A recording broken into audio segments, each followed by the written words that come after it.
we have seen the question that time and again has been raised by the DMK as well over the language row. Top sources have now suggested that the NEP or the National Education Policy does not impose any language on the states. Sources clarify that the three-language formula allows the state to choose their preferred languages, making it more inclusive and flexible. So time and again, Pragya, we are looking at the clarification that continues to come in, including that of the Union Education Minister.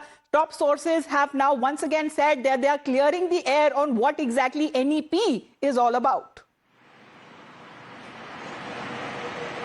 Well, the top ministers of Modi cabinet has time and again said that this is no Hindi imposition, and the problem with DMK right now in the state is that its whole politics is dependent on the language war politics, and this is exactly what BJP is telling, that you have been keeping away apart from us, from the people of Tamil Nadu, by saying that we are going to impose the culture and of North India and also the language which is Hindi. We are not there to impose anything. We respect your language. You in any case learn Hindi, you also learn Tamil and you also learn English. So where is the question of imposing Hindi on Tamil people? So this is exactly what the top ministers have been saying all along. And the problem is, if you say that third language you should make Urdu compulsory, this also shows the hypocrisy, and this also shows that you want to keep BJP away from the politics of the state. And in fact, remember when BJP had been a party more prevalent in northern India,